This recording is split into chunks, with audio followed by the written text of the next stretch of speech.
श्रीमद्भगवद्गीता पंचमोऽध्यायः संन्यासयोगः। अर्जुन उवाच संन्यासं कर्मणं कृष्णं पुनर्यागं शंससि यत्श्रेयो यतो योरेकं तन्मे ब्रूहि सुनिश्चितम्।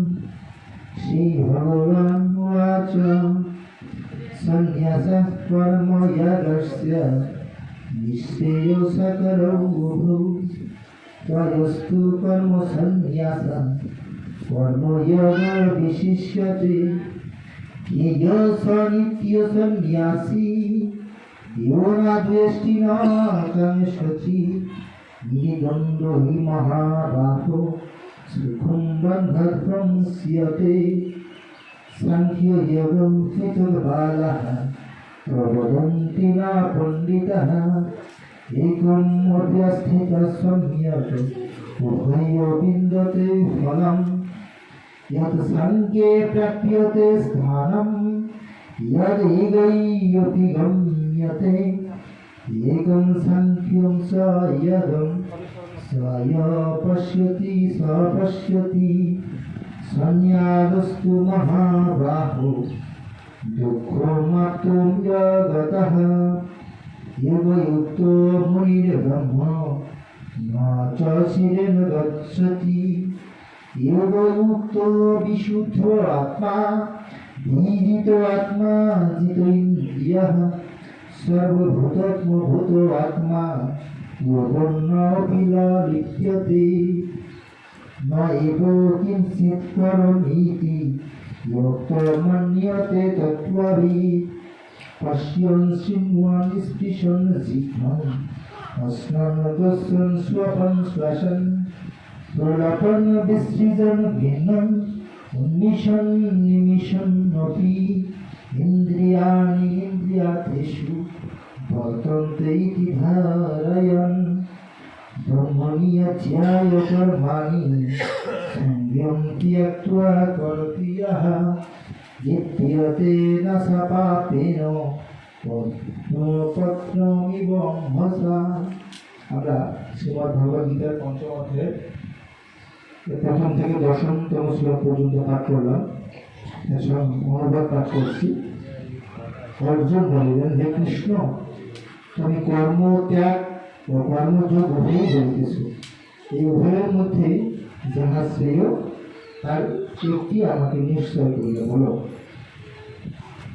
শ্রী ভগবান বলিলেন, সন্ন্যাস ও কর্মযোগ দুটি মুখ্য হল। ইহাদের মধ্যে কর্ম সন্ন্যাস হইতে কর্মযোগী শ্রেয়। যিনি কোনো কিছু আকাঙ্ক্ষা করেন না, রাগদ্বেষও করেন না, সে মহাবীর, তিনি নিত্য সন্ন্যাসী। এরূপ রাগদ্বেষাদি দ্বন্দ্বশূন্য সত্যচিত্ত পুরুষ সহজে সংসার বন্ধন হইতে মুক্তি লাভ করেন। সর্বমণ্ডলী, শ্রীমদ্ ভগবদ্গীতার অর্জুনের প্রশ্নের উত্তর দিতে গিয়ে ভগবান শ্রীকৃষ্ণ যে উত্তরটি দিয়েছেন, যে আসলে কর্ম ত্যাগ করবেন না কর্ম ধরবেন, এই দ্বিধার মধ্যে যখন অর্জুন ছিলেন যে আসলে আমি এই যুদ্ধ চালাবো নাকি এটা ছেড়ে অন্য কোনো পথ অবলম্বন করবো, যেমন সন্ন্যাস মার্গ, এই দুটোর মধ্যেই কিন্তু দ্বন্দ্ব, যে মনের মধ্যে যে আসলে কর্ম সন্ন্যাসটা শ্রেয় মনে করবো, অর্থাৎ কর্ম ত্যাগটাকে শ্রেয় মনে করবো, নাকি এই কর্মটা অর্থাৎ এই উপস্থিত সম্মুখে যে শ্রীমদ্ ভগবদ্গীতার বাণী অনুসারে উপস্থিত সম্মুখে যে দেখা যাচ্ছে যে যুদ্ধ চলছে, যে যুদ্ধের সম্মুখে অবস্থান করে তিনি কী করবেন। ভগবান বলেন, আসলে সন্ন্যাস ও কর্মযোগ দুটিতে মুখ্য পাওয়া যায়।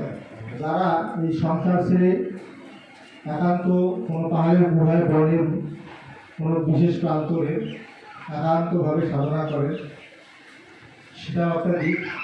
আর যারা সংসার শাসন করে, রাজা হয়ে হোক কিংবা পরিবারের কেউ হয়ে হোক কিংবা সমাজের কেউ হয়ে হোক, প্রত্যেকটা মানুষেরই এই পৃথিবীটা চলতে গেলে প্রত্যেকটা মানুষের প্রত্যেকটা জায়গার প্রয়োজন আছে। প্রত্যেকটা জায়গারই একটা অংশগ্রহণ আছে, প্রত্যেকটা জায়গা থেকে তার একটা অবদান আছে। প্রতিটা বিষয় নিয়ে আছে পৃথিবী চলমান, প্রত্যেকটা অংশ নিয়ে পৃথিবী চলমান। প্রত্যেকটা অংশেরই প্রত্যেকটা চরিত্র আছে, যে যে চরিত্রের মধ্যে রয়েছে সেই চরিত্রটাকে অবলম্বন করে সেটাকে সার্থক করে তোলা একটা নির্দেশনা ভগবান শ্রীকৃষ্ণ অর্জুনকে দিয়েছে। সেদিন যদি অর্জুন যুদ্ধ ছেড়ে চলে যেতেন তাহলে কিন্তু মানুষ সেখান থেকে কি শিক্ষা নিত, একটা পথকে অবলম্বন করে নিত। যে মানুষ মনে করতো যে আসলে এই সংসার ত্যাগ করে একান্তে গিয়ে কোথাও সাধনা করে বসাটাই মনে হয় একমাত্র ভগবানকে পাওয়ার পথ। কিন্তু ভগবান শ্রীকৃষ্ণ সে ভুল ভেঙে দেওয়ার জন্য এই কর্মসন্ন্যাস যোগে তিনি এই তথ্যের অবতারণা করেছেন। তো আমরা দেখতে পাবো যে অর্জুন শুধু দেখো মানে এখান থেকে সংসার ছেড়ে চলে যাওয়া শুধু সমাধান নয়, এই সংসারের থেকেও যদি তার মধ্যে রাগ এবং দেশ না থাকে তিনি আসলে নিত্য সন্ন্যাসী এবং রাগ দেশাদি দ্বন্দ্ব শূন্য সত্যযুক্ত মানুষ সহজে সংসার বন্ধন হইতে মুক্তি লাভ করে।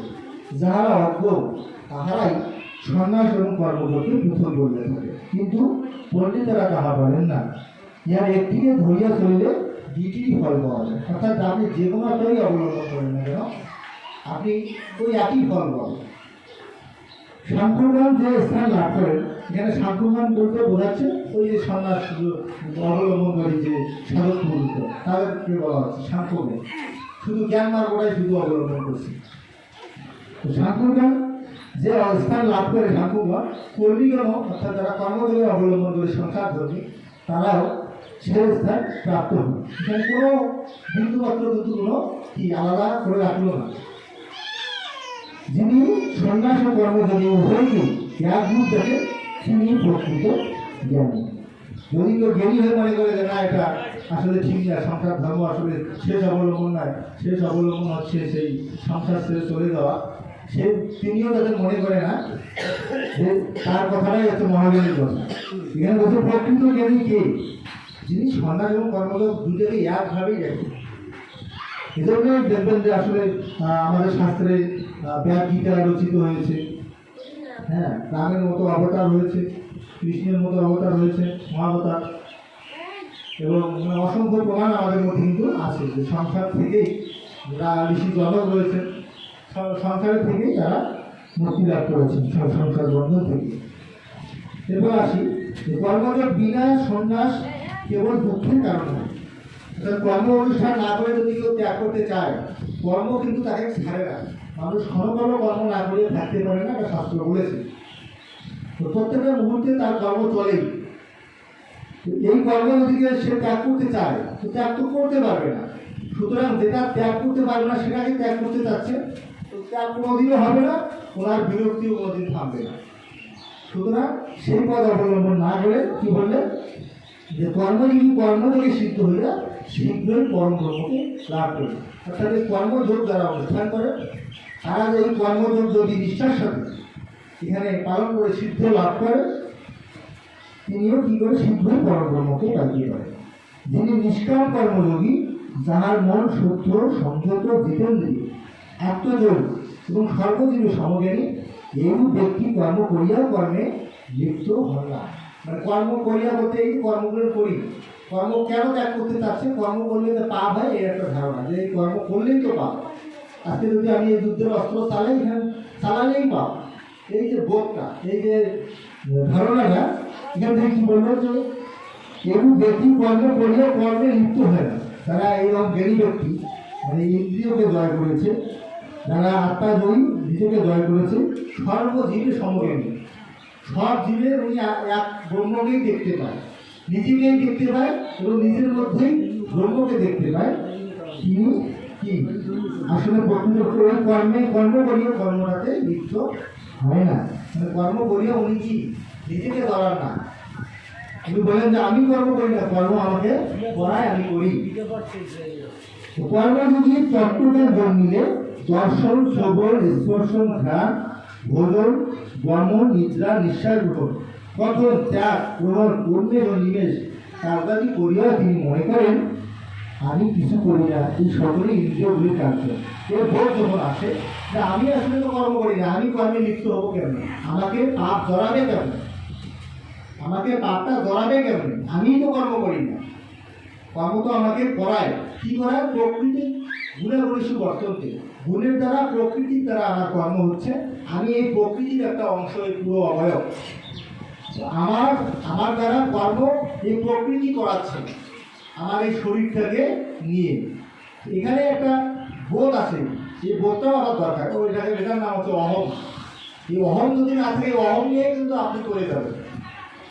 অহম, এই অহমকে কি পরম অংশে নিয়ে যাওয়া হবে। এই অহম বোধটাকে, এই বোধ থেকে জীব বোধ ত্যাগ করে পরম ভাবে যদি আপনি আনতে পারেন, তাহলে এই এখানেই চলে আসবে। আমি তো তখন কর্ম করি না, কর্ম করায় আমার ব্রহ্ম, যে বলে আমার দয়াল, আমার প্রভু, যেটাই বলেন না কেন, আপনার যার উপর আপনি সারেন্ডার হয়েছেন, যার উপর সম্পূর্ণভাবে সমর্পিত হয়েছেন, তিনি যা করে আপনি তাই করেন।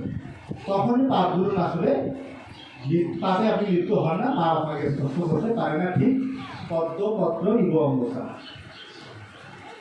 তো আর কিছু আছে, পদ্মপত্রের যেরূপ জল লাগে না, সেরূপ যিনি বললে সকল কর্মফল সপিয়া মনে কোনো প্রকার আসক্তি না রাখিয়া কর্ম করেন, তিনি পাপ কর্মে লিপ্ত হন। এই যে বলে দিয়েছে, পদ্মপত্র যেমন জল আসলে লাগে না, তেমনি আপনাকেও জল লাগতে পারবে না। অর্থাৎ এই পাপের ভয়েতে তুমি আজকে কর্ম থেকে সরে যেতে চাচ্ছ, হ্যাঁ, আজকে তোমার যে দায়িত্ব, সেই দায়িত্ব থেকে তুমি চলে যেতে চাচ্ছ, এটা যদি তুমি আসলে প্রকৃত কর্মযোগী হতে পারো, তাহলে এই পাপ তোমাকে স্পর্শ করতে পারে না।